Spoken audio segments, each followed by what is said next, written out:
hear a shout, it shatters the silence in the morning. Call your name, I see the doubt.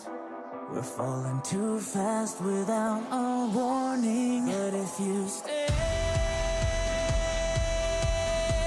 you'll battle by my side. They'll never ever win the day. No matter what they say, this mission ain't broken. Don't take what is spoken. Our path ahead is still unknown. This battle ain't over. Let's walk through the fire. Wash out our fear, fight to the end.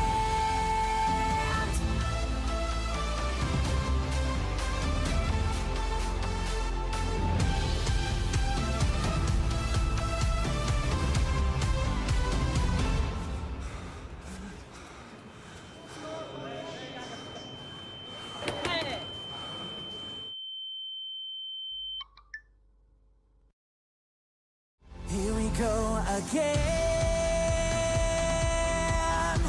The scars are still fresh, but we will overcome the pain.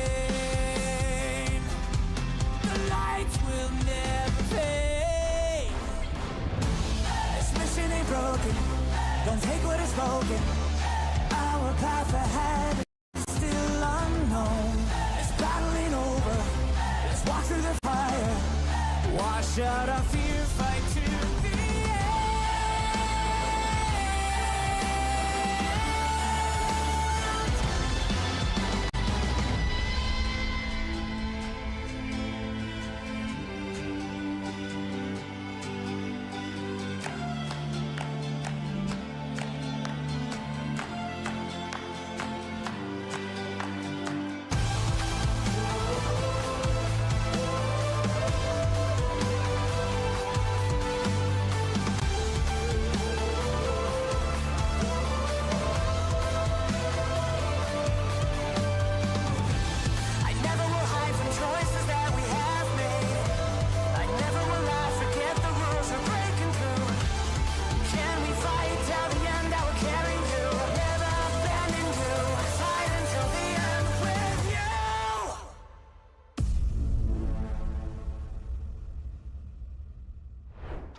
में आप match point पर आओगे, उसके अगले किसी भी match में आपको चिकन डिनर करना है चैंपियन बनने के लिए। सो अल्फा गेमिंग अभी इस मैच में अगर वो मैच पॉइंट पर आ गए, अगले गेम्स में अगर चिकन डिनर कर लिया उन्होंने किसी में, फिर वो चैंपियन बन जाएंगे, कंसिडरिंग कि अल्फा 7 ने चिकन डिनर ना किया हो।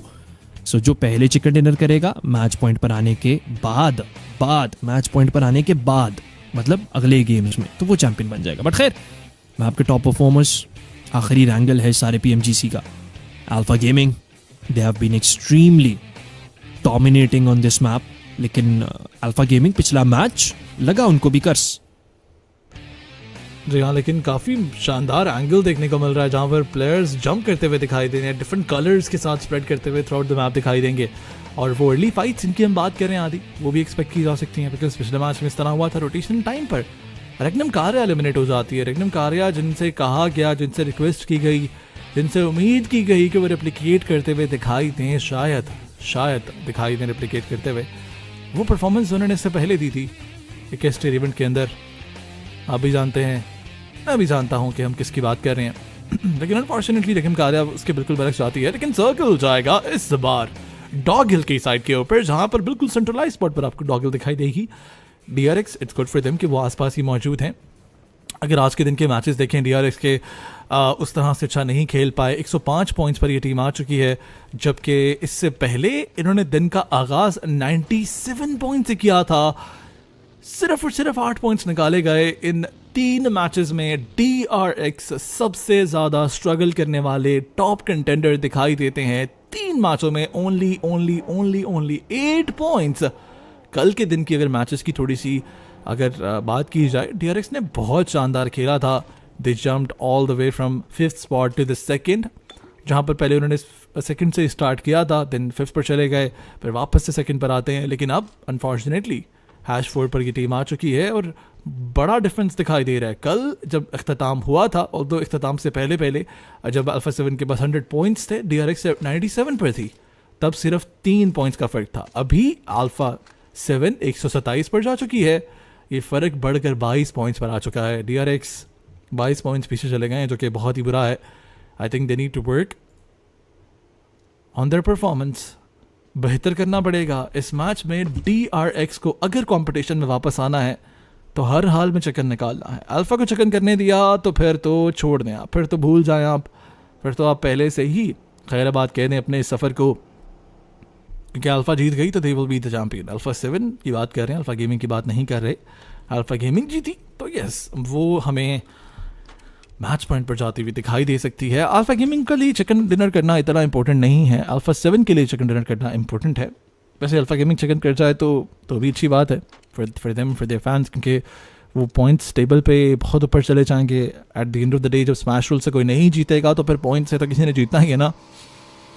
पर चलें, एरिना हमारे सामने हैं. कुछ ऐसी टीमों की बात करें जिन्होंने कुछ रिसेंट मैचेस में बड़ा अच्छा परफॉर्म किया. एरिना का नाम उसमें आता तो है, लेकिन ओवरऑल अगर आप देखें वो कंसिस्टेंट परफॉर्मेंस ना आना पॉइंट्स टेबल पर उनको बहुत बुरी जगह पे रखता है. कारा को हम 16 पर देख रहे हैं, टोटली अनएक्सपेक्टेड.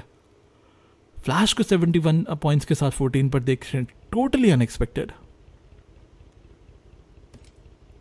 बहुत ही बुरा, अनएक्सपेक्टेड, स्ट्रगलिंग, कोई भी नाम दें आप, किसी भी तरह से आप बोलें, ये परफॉर्मेंस आती ज़रूर है टीम कारा स्पोर्ट्स की जानिब से. पर चलें, कोई बात नहीं, ऐसी गलतियाँ हो जाती हैं, प्रेशर आ जाता है. PMGC है भाई, फर्स्ट PMGC है टीम कारा स्पोर्ट्स का. तो बल्कि wait, no not, is it their first PMGC? Kara Sports, I don't think so. No it's not. इससे पहले हमने इनको देखा है प्रीवियसली, इनके जो प्लेयर्स थे. Wait, let me confirm, let me double check, उसके बाद इस पे बात करते हैं. इससे पहले कारा स्पोर्ट्स ने, yes it's their first PMGC. इससे पहले उन्होंने कोई एस टियर इवेंट नहीं खेला. 8 इवेंट ज़रूर खेले हैं. PUBG मोबाइल सुपर लीग काफ़ी अच्छा खेला गया वहाँ पर. पोजर का नाम हमने कई बार पहले सुना है. उन्होंने इससे पहले PUBG मोबाइल वर्ल्ड कप 2024 खेला है, PMGC 2023 खेला है. ये सम प्लेयर्स आर देयर जिन्होंने पहले PMGC खेला है, लेकिन किस टीम से? अब बसिकता सी स्पोर्ट्स से खेलते हुए दिखाई दिए थे. एक बार मेल्सी स्पोर्ट्स से खेलते हुए दिखाई दिए थे. सो यस, कुछ एक्सपीरियंस प्लेयर्स भी हैं, कुछ नए नाम भी हैं. ज़्यादा नए नाम हैं.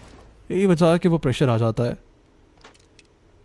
बट कोई बात नहीं, लेट्स होप कि उसको आने वाले इवेंट्स में एक्सपीरियंस हासिल करके आने वाले इवेंट्स में उसको अच्छे से इस्तेमाल किया जाए. And you never know, 14-15 spot से कोई टीम उठकर टॉप 3 में आ सकती है अगले ही टूर्नामेंट के अंदर, क्योंकि ये पॉसिबिलिटी तो रहती है ना. जिस तरह से हमने ULF को देखा, ULF के सभी प्लेयर्स ने पहले PMGC भी खेला है, वर्ल्ड कप भी खेला है, और वहाँ पर हैट 14-16 पर ये टीम आई थी. 3 एस टियर इवेंट्स से पहले वो खेल चुके हैं. 14-15-6 ये उनकी पोजीशन रही थी इससे पहले. लेकिन अभी फॉर्चुनेटली इनफ उनको जो मोमेंटम मिला, उन्होंने जो प्रैक्टिस की है, उन्होंने जो प्रिपरेशन की है, जो टीम वर्क इम्प्रूव किया है, जो कोऑर्डिनेशन इम्प्रूव की है, सिनर्जी इम्प्रूव की है, everything is translating in a very good play. यहाँ PMGC में जहाँ पर #1 पर आना बहुत बड़ी बात है. लाइक जीत जाना, चैम्पियन बनना, पूरे साल की जो डोमिनेंस है वो आपकी सामने रख देता है और पूरे साल आपको अप्रिशिएट किया जाता है. वहीं पर #2-3 आना भी कोई छोटी बात नहीं है. #3-4 आना, 5 आना भी छोटी बात नहीं है. PMGC ग्लोबल चैम्पियनशिप है भाई. पूरी दुनिया से टीमों ने क्वालिफाई किया, पूरी दुनिया से टीमों ने खेला, इसके लिए क्वालिफिकेशन क्राइटेरिया में आए. इस साल 1 मिलियन प्लेयर्स की बात हो रही थी कि उन्होंने खेला है ई स्पोर्ट्स को. तो कह सकते हैं आप कहीं ना कहीं 10 लाख प्लेयर्स या टीमें वो यहाँ तक खेलने की कोशिश करते रहे. उनमें से चंद 16 नाम हमें ग्रैंड फाइनल में दिखाई दे रहे हैं. ये छोटी बात नहीं है, एक लंबा जर्नी था. हर रीजन से क्वालिफायर्स होते हैं, हर रीजन से टीम्स प्रैक्टिस करती हैं. वो लोग जो अभी स्ट्रीम पर बैठे हैं, एक टाइम पर ये प्लेयर्स भी इसी तरह स्ट्रीम पर बैठा करते थे. वो लोग जो देख रहे हैं, जो सीख रहे हैं, टीम्स की रोटेशंस देख रहे हैं, टीम्स की फाइट्स देख रहे हैं, क्या चीज़ नहीं की जा रही है उनकी जानिब से, क्या चीज़ इम्प्रूव की गई है, उसको सीखते हैं यार। इस PMGC के मैचेस एक टाइम पर ये लोग भी सीखते थे, पर उन्होंने वो ट्राई किया, उन्होंने वो रिस्क लिया, उन्होंने वो टाइम दिया, प्रैक्टिस की, टीम वर्क इम्प्रूव किया, टीम्स बनाई। सबसे पहली बात तो ये कि आपको एक अच्छी टीम बनानी है। काफ़ी सारे लोग ये मैसेजेस कर रहे होते हैं टीम किस तरह से बनाई जाए। मैं सिर्फ इतना जवाब दूंगा उन सबको कि अगर आप इस चीज़ को लेकर सीरियस हैं, अगर आप वाकई एक स्पोर्ट्स प्लेयर बनना चाहते हैं, तो फिर आपको किसी से पूछने की ज़रूरत नहीं पड़ेगी कि टीम कैसे बनाई जाए। बिकॉज जब आप 100% देते हैं किसी चीज़ को, और ई स्पोर्ट्स आपसे डिमांड करता है कि आप अपना 110% दें, आप 10% कहीं और से लाएँ, बेशक जहाँ से मर्जी लाएँ, बट आपको पूरी तरह से कमिटमेंट के साथ खेलना है, कमिटेड होकर खेलना है। लेकिन यहाँ अल्फा गेमिंग फिलहाल उन पर नजर डाली जाए, 2 टीमों के बीच से गुजर रहे हैं। एक साइड पे कारा, एक साइड पे ULF। ज़ियोल ने गाड़ी चेंज की, थोड़ा बहुत डैमेज दिया, पीछे से अपने ही प्लेयर गाड़ी ठोक देते हैं। रीफस को दूसरी साइड से डैमेज पड़ेगा, ULF आसपास मौजूद है जी। ध्यान देना अल्फा गेमिंग को, बड़ी मुश्किलात उन पे आ सकती हैं। लेकिन कारा के मार्सो को चीज़ किया जा रहा है उनकी साइड से। ये डॉग हिल का एरिया है जहाँ पर हमने बात की कि सर्कल बनता हुआ दिखाई देता है, लेकिन सर्कल फर्दर एक्सटेंड करेगा। Although back flip is expected कि वापस से सर्कल ईस्टर्न साइड पर आएगा, लेकिन अभी extreme western circle 40% 45% area is unplayable. जी हाँ, एंड इस तरह के सर्कल में आपको अमूमन रोटेशंस के दौरान बहुत से एलिमिनेशंस निकलते आते दिखाई देंगे।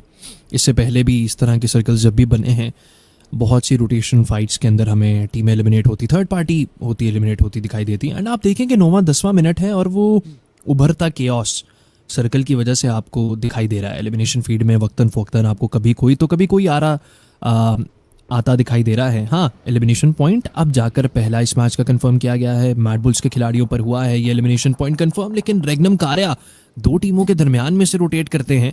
मैड बुल्स के तो बहुत ही ज़्यादा करीब से रोटेशन यकीनी बनाए, लेकिन मैड बुल्स तब ट्रिगर डिसिप्लिन दिखाते हैं। DX वो आएंगे, आगे बढ़कर मैड बुल से फाइट लेने की कोशिश की जाएगी। वहीं पर अल्फा 7 इनका एलिमिनेट होना, एक खिलाड़ी एलिमिनेट, दूसरा प्लेयर भी गिरा लिया जाएगा। R8 बिल्कुल कोई बख्शिश की गुंजाइश ही नहीं, लेकिन ये एलिमिनेशन पॉइंट्स किल कर लिए जाते हैं। R8 नहीं करेगी कंफर्म, बल्कि पीछे रहते हैं DRX। ये 2 एलिमिनेशन पॉइंट्स उठा करके चले जाएंगे। एक बात तो तय है कि अल्फा 7 इस मैच में आपको स्मैश रूल से जीतती अब दिखाई नहीं दे सकती, क्योंकि 3 खिलाड़ी होते तो शायद आ जाता चिकन डिनर, शायद, लेकिन 2 पर नामुमकिन है। जी हाँ, बिल्कुल 3 प्लेयर्स होते तो शायद चिकन डिनर आ सकता था, लेकिन 2 पर भी आदि नामुमकिन नहीं कह सकते। There is always a possibility. वो मिरेकल्स चाहे वो देखने को मिल सकते हैं, वो सरप्राइजेस जब वो देखने को मिल सकते हैं। अल्फ़ा जब खेल ही चिकन डिनर के रही अल्फ़ा 7, तो फिर शायद सर्वाइवल पॉइंट्स पे पूरी तरजीह देकर छुप कर किसी न किसी तरह चक्कर निकाला जा सकता है। लेकिन यहाँ पर Alter Ego versus Arena, Joker पूरी तरह से फंसते हुए दिखाई देंगे। टर्नी के Joker 2v4 situation, NC2 is knocked out. बाहर आएंगे टर्नी के को देखो पीछे कोई नहीं देखेगा। टर्नी के reach down 2 players, confirms 1 elimination point, दूसरा भी कर सकते हैं। ये Alter Ego is on the verge of elimination. 2v2 fight बन जाती है। Mona is outside. Snap, what a blunder. And टर्नी के क्या खूबसूरत अंदाज से 2 एलिमिनेशन पॉइंट्स निकाले, दोनों कंफर्म कर दिए जाते हैं। मोमन थर्ड पार्टी पीछे से फ्लैश करती हुई दिखाई देती है, और फ्लैश क्या वो करीब आना चाहेंगे? ऑल्टर ईगो जिनके पास कोई चांस तो था ही नहीं कम बैक करने का, या शायद वो कर सकते थे इस मैच में जगह निकालकर 10 से 15 एलिमिनेशन पॉइंट्स निकालकर, अब वो बिल्कुल इम्पॉसिबल हो जाएगा। और पीछे से फ्लैश का ये थर्ड पार्टी करना, एंगल्स बनाए जाएंगे। क्रॉसेस में प्लेयर तो आया, लेकिन टाइमिंग हो जाती है वहां पर वंस अगेन सर्कल शिफ्ट आदि। Circle shift extremely western side पर फिर से जाएगा, कोई वापस से सदर्न शिफ्ट नहीं आता, कोई ईस्टर्न शिफ्ट नहीं आता। सर्कल पूरी तरह से क्योटिक बनता हुआ दिखाई दे रहा है। अब पता लग रहा है कि ग्रैंड फाइनल के सर्कल बन रहे हैं। जी हाँ, बिल्कुल।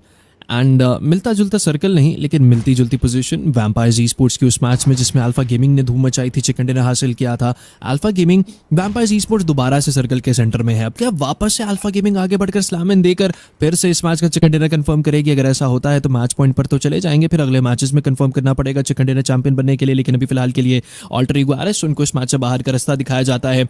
एरिना की साइड से। फ्लैश यहाँ पर थर्ड पार्टी करने के लिए आई है, स्लैमिन देने के लिए आई है। इनफैक्ट ब्रीदिंग स्पेस एरिना के आखिरी 2 खिलाड़ी ही अब यहाँ पर बाकी रह चुके हैं एंड लेट्स सी कि जाते जाते क्या कोई नुकसान फ्लैश के खिलाड़ियों को वो पहुंचा पाएंगे भी या नहीं। वहीं पर अल्फा गेमिंग और टीम DX Xaviers आपस में भिड़ते दिखाई देंगे। यहाँ पर ही एरिना के टर्नी के कोशिश कर रहे हैं, फ्लैश के टॉप जी कोशिश कर रहे हैं कि नॉकआउट निकल आ पाए, लेकिन टर्नी के शायद उनका पोजीशन उस तरह से कॉम्प्रोमाइज नहीं है। स्मोक्स का अच्छा इस्तेमाल किया जा रहा है। वहां पर वैम्पायर्स ई स्पोर्ट्स अपने लिए कुछ 4 अच्छे एलिमिनेशन पॉइंट्स कंफर्म कर पाती है। मैड बुल्स को इस मैच से बाहर तकरीबन उन्होंने कर दिया है। रेगनम कार्या, DX Xaviers, अल्फा गेमिंग, यहां पर भी एक ट्रियो क्लैश बनता हमें दिखाई दे रहा है, लेकिन फ्लैश प्लेयर का व्हीकल उड़कर सीधा घर में ही जाने लगा था। लेकिन खैर अभी फिलहाल के लिए फ्लैश एक एलिमिनेशन पॉइंट है उनके पास। बाउस को लोन HP किया गया है। टीम एरिना के खिलाड़ी 2 हैं, लेकिन फ्लैश फिर भी अंडर एस्टिमेट इन 2 प्लेयर्स को नहीं करती दिखाई दे रही, क्योंकि एक एक खिलाड़ी फ्लैश के लिए उतना ही मायने खेज है जितना एरिना का सर्वाइवल मायने खेज है। लेकिन एरिना के Mormon he steps in, win को गिरा लिया जाएगा। टर्नी के क्या दूसरे प्लेयर बाउस को लोन HP कर पाए हैं, अच्छा यूटिलिटी का इस्तेमाल करते दिखाई देंगे, लेकिन टर्नी के बिल आखिर उनको गिरना ही था। जितना डिले ये फाइट हो चुकी है, इंस्टेंट एलिमिनेट भी कर दिया जाएगा फ्लैश की साइड से। ये एलिमिनेशन पॉइंट कंफर्म किया जाता है। मॉर्मन आखिरी प्लेयर बाकी रह जाएंगे। जाते जाते क्या नुकसान पहुंचा करके जाएंगे। नॉकआउट्स निकाले गए थे कुछ, लेकिन अब जाकर फ्लैश रिवाइवल दे रही है और वापस से 4 मैन स्टैंडिंग होती आपको दिखाई देगी टीम फ्लैश। जी हाँ, फ्लैश वापस से 4 मैन स्टैंडिंग होती हुई नजर तो आती है, लेकिन यहाँ पर देखा जाए तो फ्लैश के पास 2 एलिमिनेशन पॉइंट्स मौजूद है। मॉर्मन आगे बढ़ने की कोशिश करते हुए, डैमेज देने की कोशिश करते हुए, the last player, the solo player, उनको जल्द से जल्द एलिमिनेट करना है। फ्लैश को without losing a single player knock भी नहीं खाना, बिकॉज ब्लू का डैमेज पड़ रहा है। यूटिलिटी डंप होती है, मोनी पीछे से आएंगे, फ्लैश को वही टेस्ट मिलेगा। पीछे से नहीं, सामने से आएंगे। फ्लैश के साथ वही होता है, बना दिया। यस, फ्लैश के साथ वही होता है जो उन्होंने किया था, लेकिन अमूरी को थोड़ा सा टैग देंगे ज़्यूस। और किस तरह से ज़्यूस ने पीक की है, काफ़ी ऑन पॉइंट जरूर था, लेकिन यहाँ विन नॉक हो चुके हैं, उनको रिवाइव दिया जाएगा। फ्लैश के एक प्लेयर को नॉक एंड फिनिश कर दिया जा चुका है टीम R8 की जानिब से। Inward a perfect third party, लेकिन R8 उनके सामने जोन है, ज़्यादा कुछ उनको ओवर रोटेट करना नहीं है। सर्कल देखें आप कहाँ गया है। VP वैम्पायर ई-स्पोर्ट्स, उनके लिए ये मैच अच्छा साबित हो सकता है, लेकिन it's only a matter of time कि वैम्पायर के ऊपर को पुश करे और वैम्पायर एक बुरी फाइट के बाद उनको एलिमिनेशन पॉइंट्स दे दें। लेकिन alpha Gaming is getting so close. Alpha 7 को भी मैं देखना चाहता हूं कि वो कहां मौजूद हैं। सर्कल अगर देखा जाए तो अल्फा 7 वेयर आर दे, कहां है वो? ओ, सर्कल में रोटेट करना चाहते हैं, शायद उनको प्लेयर गिरा भी है, ऑब्स्क्योर गिर चुके हैं। Kario is the last one standing. यहां से चिकन नहीं निकल सकता, नहीं निकल सकता, नहीं निकल सकता। ओह माय गॉड, #1 कर्स। जी हाँ, #1 कर्स लगता दिखाई दे रहा है, लेकिन अल्फा गेमिंग मैच पॉइंट से एक कदम मजीद नज़दीक आए हैं। अभी भी चंद एक पॉइंट्स निकालना उनके लिए बाकी रहेंगे, लेकिन इट्स ऑल अबाउट सर्वाइवल। जितना अच्छा सर्वाइवल अल्फा गेमिंग का रहेगा, उतना बेहतर तरीके से वो इन पॉइंट्स को यकीनी बना पाएंगे। लेकिन अल्फा गेमिंग अभी के लिए सर्कल से बाहर हो चुकी है, और ऐसा पहले भी हुआ था उसी रैंगल में जिसमें अल्फा गेमिंग ने धूम मचाई थी। सर्कल से बाहर थे, सीधा आकर स्लैमिन देते हैं वैम्पायर्स ई स्पोर्ट्स के रियल एस्टेट के ऊपर। इस मैच में भी क्या ऐसा होगा? अभी के लिए अगर वैम्पायर्स ई स्पोर्ट्स के ऊपर स्लैमिन किसी ने भी दिया तो वो फौरन चुटकी बजाते आपको शायद एलिमिनेट होता दिखाई देगा। क्यों? क्योंकि वैम्पायर्स ई स्पोर्ट्स के तरफ कॉम्पाउंड्स के बहुत ज़्यादा टीमें हैं, सोलोज डुओज भी सर्वाइव कर रहे हैं। 4 मैन स्टैंडिंग टीमें बहुत आसानी से वहां पर क्रॉसेस बन सकते हैं थर्ड पार्टी करने के लिए। बट खैर, कुछ फाइट एलिमिनेशन फीड में आपको चलती है। रोनमा होती दिखाई दे रही है। D+ के आके चिप्स उनको पकड़ा जाएगा। कारा के लुइस DK के उस साल का एलिमिनेशन पॉइंट नहीं बल्कि नॉकआउट कंफर्म करेंगे। लीजिए, DRX की साइड से उस साल का एलिमिनेशन पॉइंट कंफर्म कर लिया जाता है, लेकिन D+ क्या उनकी एक फाइट चलेगी। वैम्पायर्स ई स्पोर्ट्स के कॉम्पाउंड्स के तरफ ही मौजूद हैं। आखिरी 2 खिलाड़ी हैं टीम D+ क्या। अनफॉर्चुनेटली आज लग रहा था कि शायद कुछ बड़ा करेंगे, लेकिन कुछ बड़ा तो ना हो पाया। इनफैक्ट मजीद नीचे जरूर चलते जा रहे हैं ओवरऑल स्टैंडिंग्स के। एंड D+ क्या आखिरी 2 खिलाड़ी अब काम सिर्फ यही कर सकते हैं कि जाते जाते वो 2-4 शायद एलिमिनेशन पॉइंट्स कंफर्म कर लें। जी हाँ, D+ किया जिनकी तरफ से कोशिश की जा रही थी कि किसी तरह से पॉइंट्स टेबल पर वो अनहोनी की जाए। अनहोनी तो नहीं होती, लेकिन वैम्पायर स्पोर्ट्स उनके सामने आ जाती है। वैम्पायर के फाइट को जीतना ये भी किसी मिरेकल से कम नहीं है, बिकॉज उससे पहले वैम्पायर को अपने फाइट जीते हुए नहीं देखा। बहुत ज़्यादा स्ट्रगल किया गया। Vampire is not vampiring the way they used to vampire. अभी फिलहाल उनको शायद वो दिन में निकलने से मना कर दिया गया। यही एक वजह है कि वैम्पायर बुरी तरह स्ट्रगल कर रही है और व्हाट नॉट। लॉजिकली अगर बात करें तो टीम वर्क पे काम करने की बहुत ज़रूरत है, बहुत ज़रूरत है। वैम्पायर स्पोर्ट्स टीम फाइट्स नहीं ले पा रही, कब किस टाइम पे किसको आगे आना है, किसको कवर देना है, किसको किस तरह से फाइट लेनी है, सब पर काम करना। शायद वो इतना रट चुके हैं, शायद वो इतना ज़्यादा हासिल कर चुके हैं, इतनी अचीवमेंट्स हो चुकी हैं कि वो बिल्कुल भी सीरियस नहीं ले रहे चीज़ों को, लेकिन लेना पड़ेगा। इन्विटेशन मिला है तो उसको जस्टिफाई करने की ज़रूरत थी। अभी तक वो एक भी सेकंड डिनर नहीं आया। Vampire used to get 20 elimination points आती है विद द सेकंड डिनर, और अभी वैम्पायर को किसी एक मैच में 5-7 पॉइंट्स निकालते हुए देखें तो बड़ी बात हो जाती है। बट चलें, इस बार फ्लैश रोटेशन करती हुई दिखाई देगी। Not a good decision at all. Visitor tower में आना चाहते थे टॉप सी, काफी डैमेज पड़ेगा। सीयूस रिवाइव देंगे, एसीएस नाम में ग्रेनेड आएगा। म्याओला वो दो साइड से बिजी हैं, सामने से ग्रेनेड जाएंगे। आरएट के मार्थ भी कहीं ना कहीं से क्रॉसेस बनाएंगे। एंड आरएट wants to climb up on the points table, लेकिन व्हीकल बर्स्ट आ सकता है, अभी नॉकआउट निकल सकता है यहाँ पे।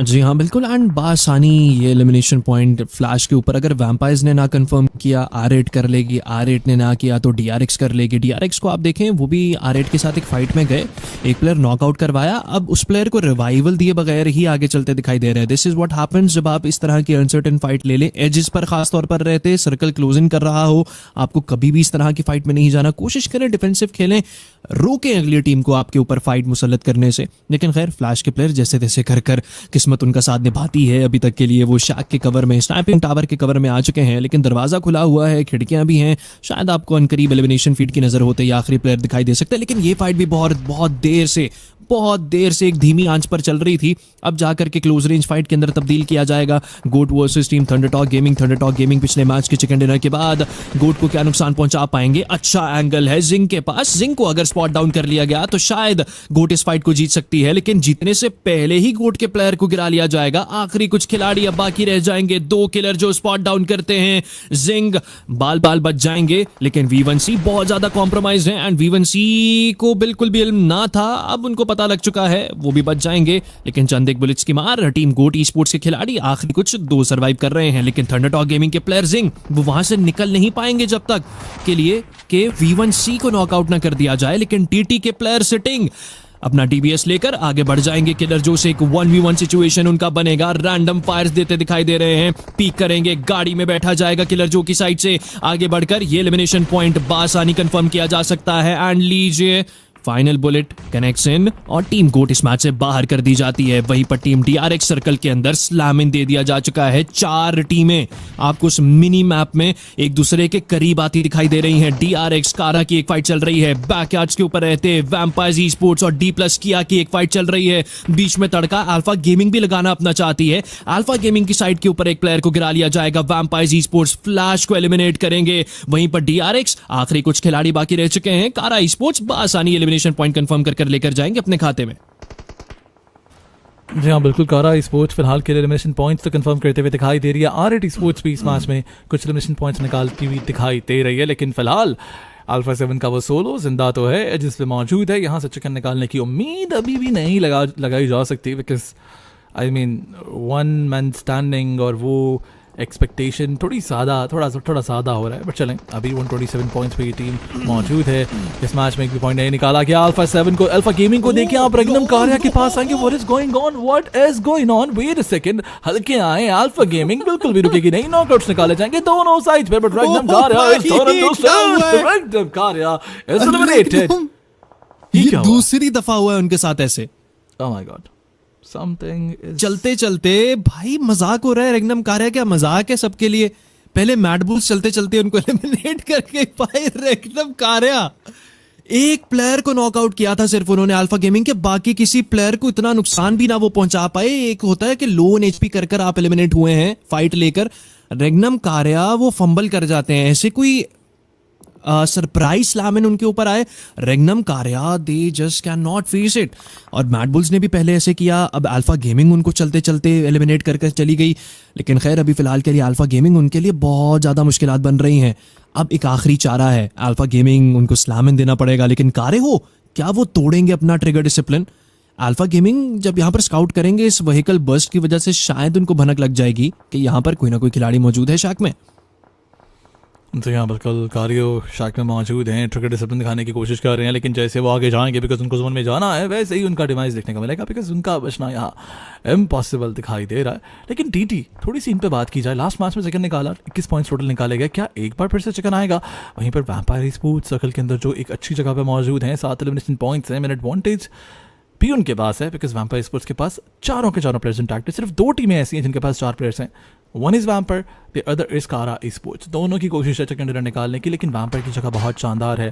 कारियो आगे जाते हैं, अल्फास गेमिंग के प्लेयर्स पीक देते ही कारियो को इस मैच से बाहर करेंगे, लेकिन वो पूरा फोकस है पहले जोन में जाने के पे, लेकिन Kario will be spotted. It's only a matter of some seconds जहां पर कारियो पे बुलेट्स दागी जाएंगी, लेकिन कारियो क्या वो बचने की कोशिश में कामयाब होंगे? वहीं पर वैम्पायर अब उनका फोकस R8 पे आ चुका है एंड अल्फा गेमिंग वहीं जाना चाह रही है।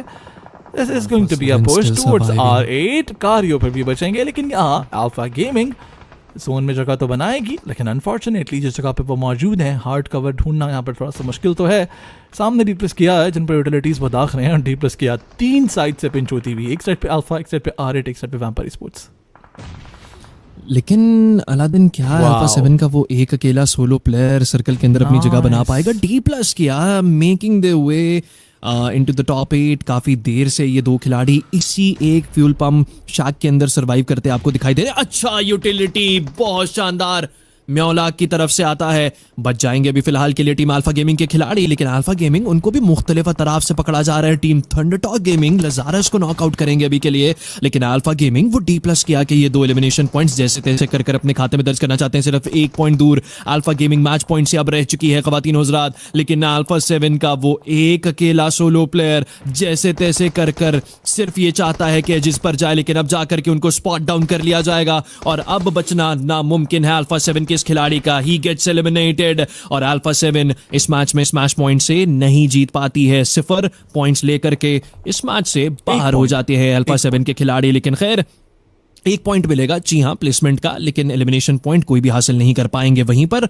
अल्फा गेमिंग 1 पॉइंट पीछे हैं, सिर्फ 1 पॉइंट मजीद और उनको दरकार है इस मैच के स्मैश पॉइंट पर जाने के लिए। आज के दिन को अगले मैचेस में आकर अगर चिकन डिनर अल्फा 7 और अल्फा गेमिंग में से जो पहले कर चला गया वो चैंपियन बन जाएगा खवातीन हज़रात। Alpha Gaming is just 1 step away उस मैच पॉइंट पर आने से, लेकिन खैर वो तो मिल जाएगा उन्हें पॉइंट अल्फा गेमिंग को। अच्छा स्लैम इन भी दिया उन्होंने, और जैसे जगह आज के दिन अल्फा गेमिंग ने 12 एंगल्स के अंदर खुद जगह बनाई है सर्कल में, उस चीज को दाद देना बनती है। ये दूसरा मैच है जहां पर सर्कल फेवर नहीं देता, एंड लीजिए अभी भी नहीं देगा, और अब देखना है कि अल्फा गेमिंग इस सर्कल के अंदर कैसे जाती है।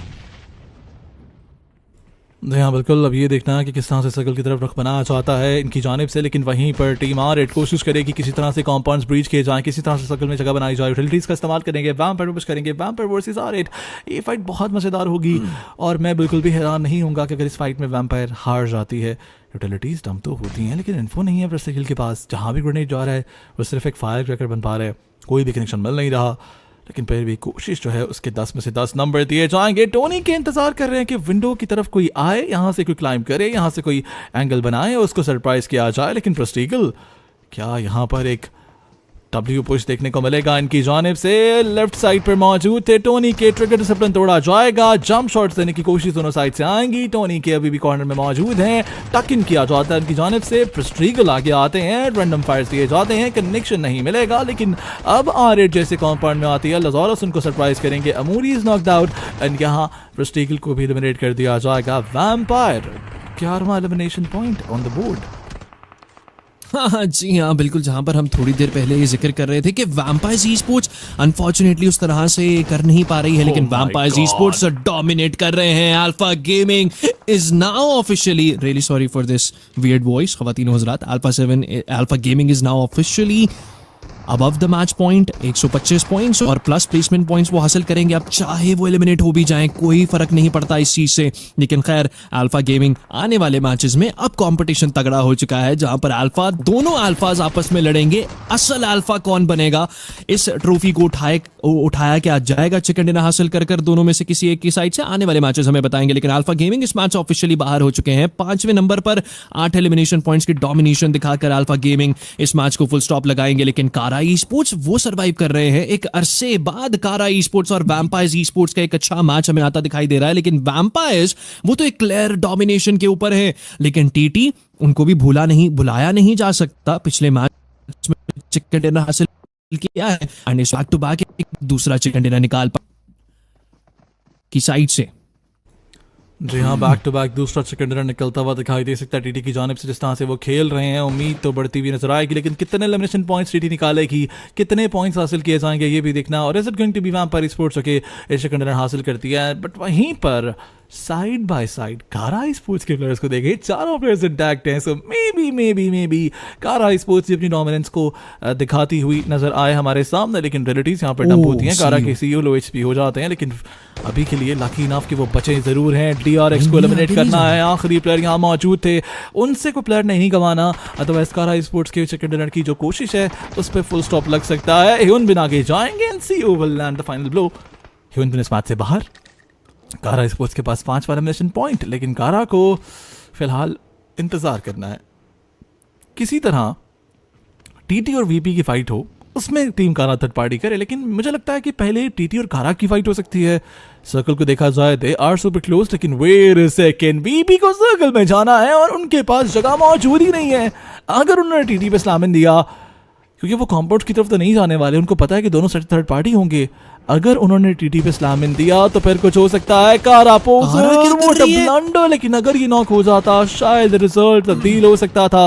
वेट अ सेकंड, वीपी ने नॉकआउट निकाला है। Now they gonna push on team TT, वहीं पर ध्यान देना है। Why are they not pushing? सिर्फ एक ही प्लेयर जा रहा है, बाकी तीनों पीछे हैं। किंग वो नॉकआउट निकालते हैं, ट्रेड कर लिया जाएगा। कारा मार्सो की जानिब से टोनी को इनफैक्ट नॉक किया गया था, किंग को रेड बुल नॉक करते हैं, टीटी को पुश किया जाता है। म्याला अलोंगसाइड लज़ोरस आगे बढ़ेंगे, एजे इज बीइंग रिवाइव्ड, इनफैक्ट उनको रिवाइव कर दिया जाता है। कारा भी राइट टाइम पे आएगी। This is the perfect third party situation for कारा स्पोर्ट्स, लेकिन मेलोसा पे ग्रेनेड आता है। He is also knocked out. A 1v2v4 situation जहां लज़ोरस आगे जाते हैं, सिटिंग को गिरा दिया जाएगा। 2v1v4 हो जाएगा 2v2v4 से, जहां Lazarus is also knocked out. Oh my God, क्या ही खूबसूरत थर्ड पार्टी कारा स्पोर्ट्स की जानिब से देखने को मिलती है, लेकिन कारा स्पोर्ट्स एलिमिनेशन पॉइंट्स नहीं निकाल पाएंगे। सारे पॉइंट्स दर्ज करती हुई पर दिखाई देती है अपने खाते में। इस मैच टीटी को बाहर किया जाता है। Now it's a 1v4 and I think red bull भी अपना एलिमिनेशन पॉइंट जोन को ही देते हुए दिखाई देंगे, और वो शायद जाने से पहले एक और पॉइंट निकालते। द आंसर इज नो, कारा गेट्स अ चिकन, लेकिन साथ ही साथ जो चिकन डिनर ना लेने के बावजूद जो डोमिनेशन दिखाई वैम्पायर स्पोर्ट्स ने, 15 एलिमिनेशन पॉइंट्स निकाल कर जाती है ये टीम। जी हाँ बिल्कुल। एंड वैम्पायर स्पोर्ट्स अगर आपको बताते चलें ओवरऑल स्टैंडिंग्स पर कौन से नंबर पर आ चुके हैं इस मैच के बाद, 21 पॉइंट्स निकाले गए। हाईएस्ट पॉइंट्स चिकन डिनर नहीं निकाला, लेकिन वैम्पायर स्पोर्ट्स के खाते में दर्ज होंगे। ज़्यादा पीछे नहीं, कारा स्पोर्ट्स 18 पॉइंट्स वो भी कंफर्म कर लेकर जाते हैं, लेकिन ओवरऑल स्टैंडिंग्स पर वैम्पायर स्पोर्ट्स क्या आई है टॉप 10 में, ये देखना बाकी है। मुश्किल लग रहा है, ये जब ओवरऑल स्टैंडिंग्स आएंगे तब उस पर बात करेंगे। लेकिन खैर ख़वातीन हुज़रात, स्मैश पॉइंट पर 2 नाम जा चुके हैं और 2 टीमें हैं जिनमें से कोई एक भी चिकन डिनर कर गया। मिरामार आखिरी 2 हैं, 2 ही नाम हैं। एक चिकन डिनर करना है, अल्फा 7 अल्फा गेमिंग।